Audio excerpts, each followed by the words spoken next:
Welcome to Austin, Sam.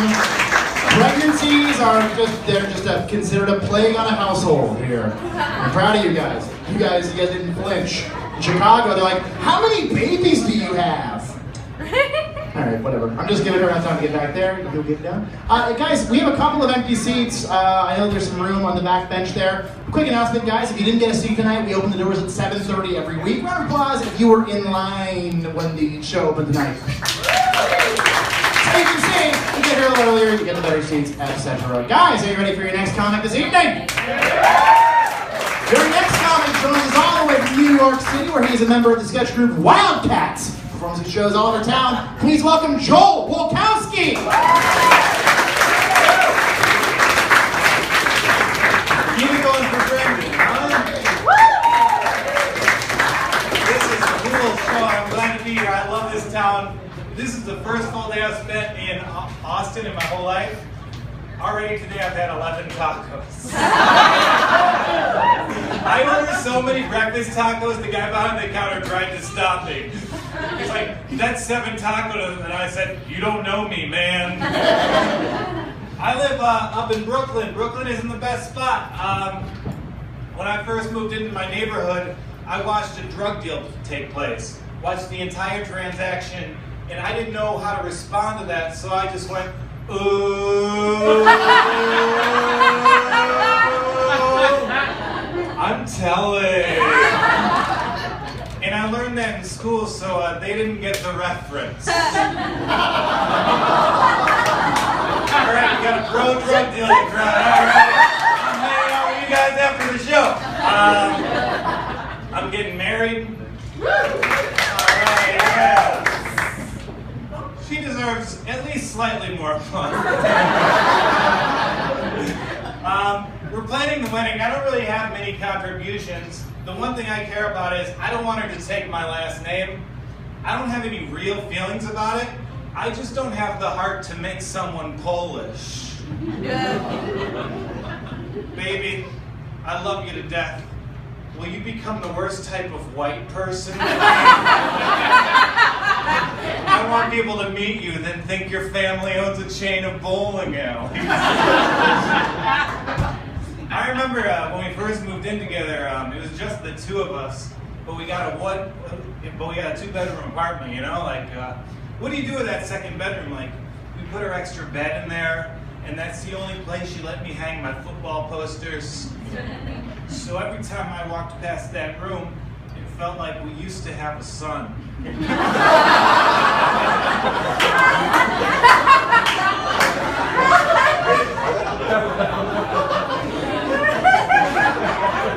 And my old lady, she suffers from insomnia, so when she can't sleep, she'll go in that room, smoke weed and cry.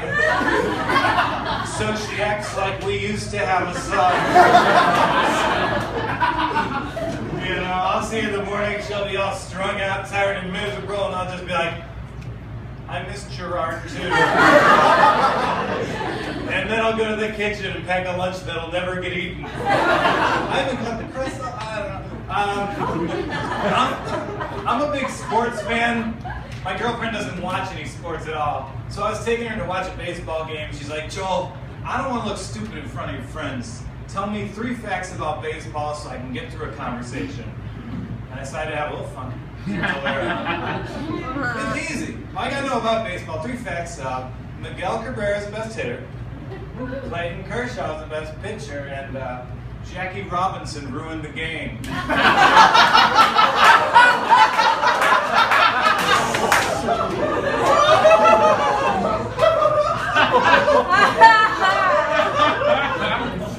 Guess which fact she led with. Hey, Lauren, you like baseball? Not since Jackie Robinson. I don't even know this woman. But joke's on me, I wanted her to seem like a real idiot. They just thought she was from Boston.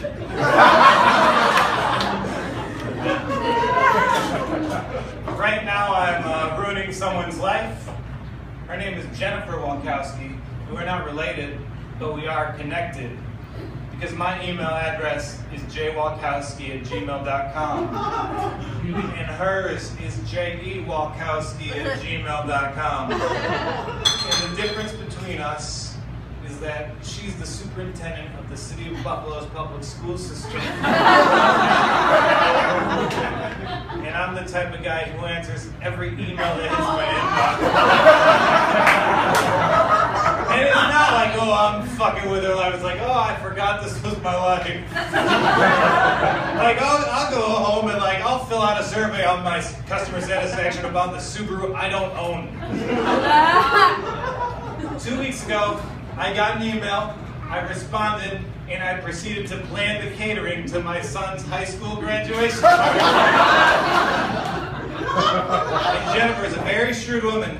She tracked me down to ask me one question. Hey, why are $400 worth of shrimp in my house? And I answered as honestly as I could.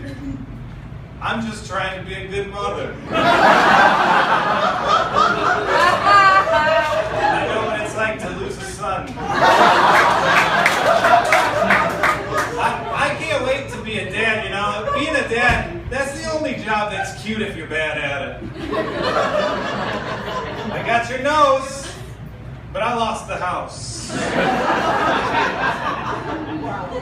I am a BDF, Big Dad fan. I'm bad at small talk, so when I meet people, instead of asking them, what do you do for a living, I just ask them, so what's your dad like? And someone recently responded, oh, my dad, he lives in Brazil and does a ton of drugs with Mick Jagger, which is the fanciest way of saying, I don't have a very good father. You can't brag about the tragedies in your life, you know? You never hear anyone say, yeah, my father used to hit me, and it hurt so much more because of the Super Bowl ring. I would just feel all those diamond-encrusted Lombardi trophies every time I misbehave. My dad is a crazy person.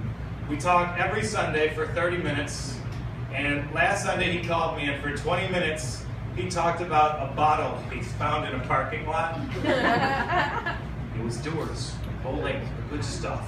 It was empty, and it looked like someone had a good time. And he talked about this for 20 minutes. And at the end of the conversation, he goes, oh, by the way, I forgot to mention, I met Jerry Rice today. So you met one of the most famous football players of all time, yet you forgot because you saw an interesting piece of garbage? That's how raccoons think.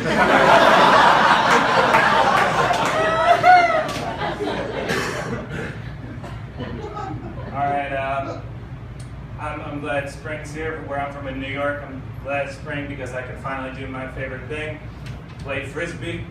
That's one of many exciting things I have in common with a golden retriever. I also look great with a red bandana tied around my neck.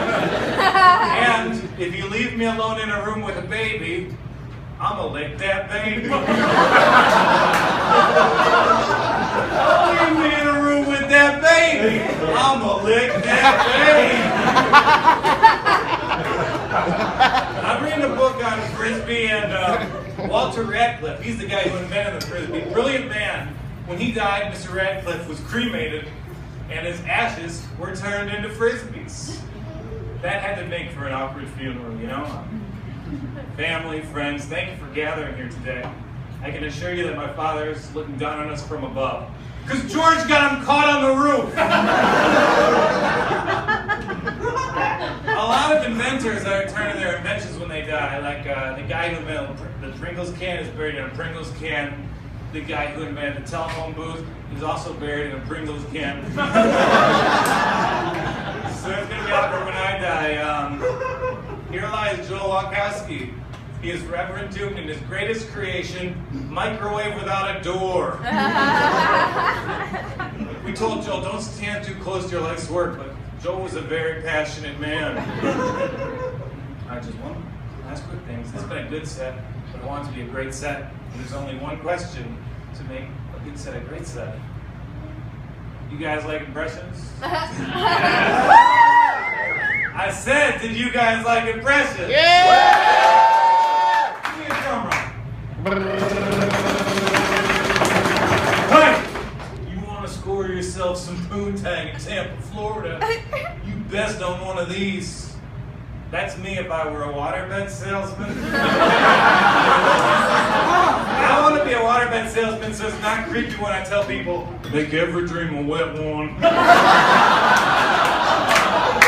How do you hurt a waterbed owner's feelings? Point out their crippling addiction to cocaine. I would have also accepted kidnapping their iguana. I like waterbeds so much, I want my deathbed to be a waterbed. Goodbye, family. I love you.